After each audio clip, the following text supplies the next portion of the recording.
So today we're going to dive into a pretty profound shift in how you can look at life, and we're going to do it using a metaphor that's, well, surprisingly powerful: web design. It's all about moving from a life that's been carefully planned out to one that's just fully experienced. And this whole thing kicks off with a moment of just pure shock. The author, who is a cancer survivor, is dropping her daughter, a kidney failure survivor, off at school for the very first time. I mean, this is a moment she never ever thought she'd actually see. But instead of just pure joy, it triggers this overwhelming feeling of being completely and utterly lost. You know those three classic questions we all ask ourselves? Well, that feeling of being lost brought them bubbling right up to the surface. But for the author, who's a web designer, these weren't just, deep philosophical questions. They were the exact framework she used in her job to help people navigate a website. Okay, so let's set the scene. She's standing there at the school gate. Her daughter, she is totally cool, just walks right into her new life with this incredible joy, doesn't even look back. But the author, she's the one who feels completely adrift, just standing there like she's woken up in a strange new land with no map at all. Now, this feeling of being lost, this was something she knew how to fix, at least in her professional life. See, as a programmer and a designer, her entire job was to make sure that no one ever felt this way online. She built maps. She built very clear, prescribed paths for people to follow. Her first move, always, was to add navigational tools, things like breadcrumbs. You've seen them, right? Those little links at the top of a web page that show you the exact path you took to get there. They're basically a constant, reassuring answer to that question, where have I been?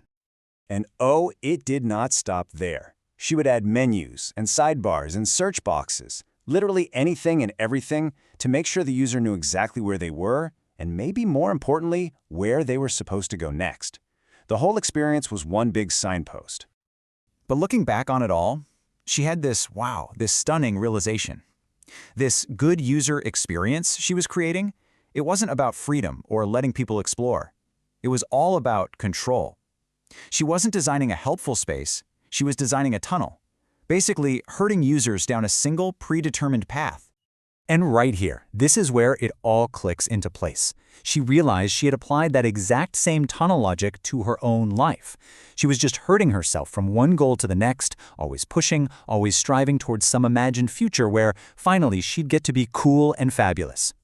But here's the thing. While she was so busy building all these tunnels, the web itself, it was changing. That old fear from the early internet days of getting lost in hyperspace was pretty much fading away. This comparison really just lays it all out, doesn't it? The old web was all about control and getting results. The new web? It's about the experience, about exploration.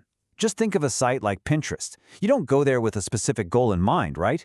You go for what she calls the mosey round, the simple joy of just discovering stuff.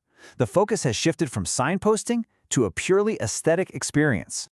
And this idea is captured perfectly in this little story about her La Pavoni coffee maker. Apparently, it has almost no instructions on it. Now, by old web standards, that's a total design failure. But its beauty is so captivating that using it isn't just a function, it's an entire experience. It transports you to coffee nirvana. And really, how can you possibly get lost when you're in nirvana?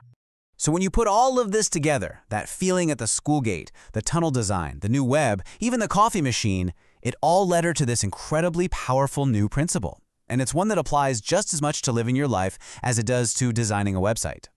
She calls it the no function in structure principle. It's basically the idea that users today, they don't really need a rigid sequence anymore. They show up ready to experience something, not just to complete a task. They're totally comfortable without a map because they're not trying to get to some specific destination. And this right here, this is the core lesson. It's an epiphany she learned not from some design theory, but through real-life experiences where she had absolutely no control. Being present, that's enough.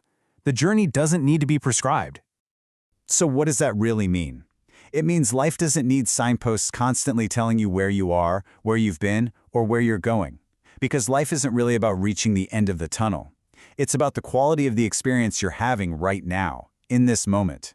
Because honestly, that's all we ever really have. And this brings us right back to the beginning. This new philosophy didn't just change how she sees web design, it completely changed how she sees herself, and that elusive future she was always chasing after. Of course, this isn't always easy. She's really honest about that. She says on days when the lack of a plan feels scary, When being without signage brings on a rash, she thinks back to that moment at the school gate. She remembers her daughter just walking into the unknown, not with fear, but with pure, uninhibited joy. And by doing that, by embracing the present moment just like her daughter did, she has this incredible realization. She has become the very person she was always hoping to be in that imagined future. She doesn't need to reach some destination to be that person. She can be her right now. So, that leaves us with one last thought. A question for you. Take a look at your own life, your goals, your plans.